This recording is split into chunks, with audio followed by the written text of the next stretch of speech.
I've got a weird one for you today. Public urination.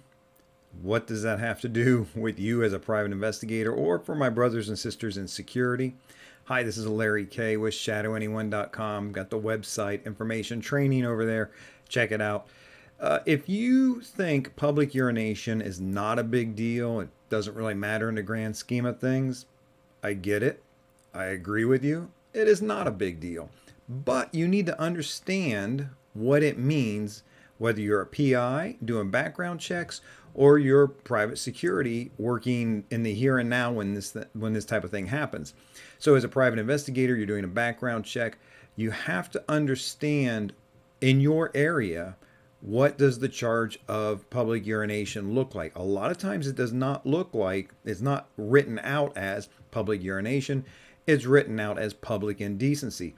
This makes a really big difference because, especially, and this kind of started out in the 1990s when registered sex offenders list started. The legislatures wrote in the offenses that they wanted a person to be classified as for a sexually oriented offender. One of the charges frequently that was written in there in many states was public indecency. Now, what they didn't know, didn't take into consideration, is that frequently a person charged with public urination, caught publicly urinating by a police officer, frequently is charged with public indecency. And honestly, a lot of poor guys who just were coming back from a college football game, had too much to drink, stopped behind a dumpster, get caught by a cop, given a citation.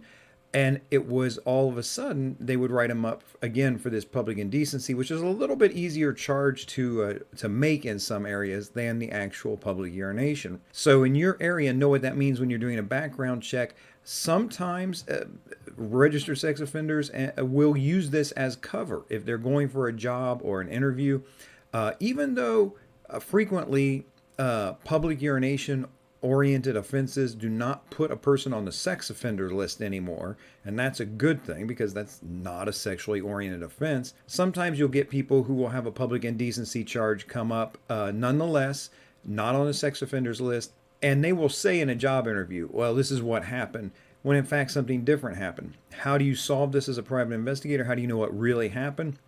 My old standby. What do I share with you so many times? You pull the case file, you go down to the courthouse, and you pull the narrative report to see, was this a public urination or was this some kind of sexually oriented public indecency type thing? Now, what does this have to do for my brothers and sisters in security? It's even more important because obviously, if you've been a PI for a while, you've come across one or two things like this, but it doesn't come up very often. In the private security world, very common to have public urination in or around your property.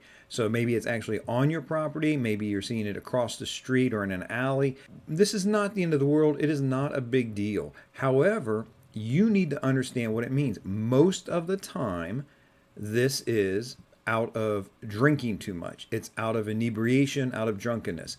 So what you have, the indication to you is not that the public urination is a big deal, but this person has already through the course of the day made a series of bad judgments, including to drink too much, including not calculating where the restrooms were, and public urination on top of that.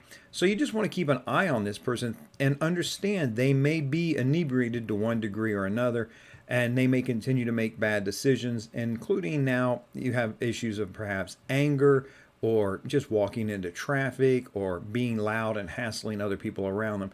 So this is an indicator. It's not just necessarily that it's a small, not a big thing, but you have to keep aware of what it means and observe the person to see if they're going to be a problem or not. Hopefully, a lot of times these types of things, the person just moves on and you don't have to worry about it. End of story. Finally, in this area of public urination, look at two different classifications of people who are inebriated or have been drinking and are involved in public urination. The first, again, this type of almost a taxpayer. They're maybe downtown in the arena district. They saw some sporting event. They were finding their way back to the hotel. Maybe they're an out-of-towner, a conventioneer. They've had too much to drink, that type of thing. That's one type of person. They still can be making bad decisions. They still can be a danger to themselves or to others. The other type of person, though, is the one who may be homeless or is out of the shelter for the day, panhandlers, those types of things. And this is just the norm for them. To them, the alleys and behind dumpsters, those are just restrooms in their minds.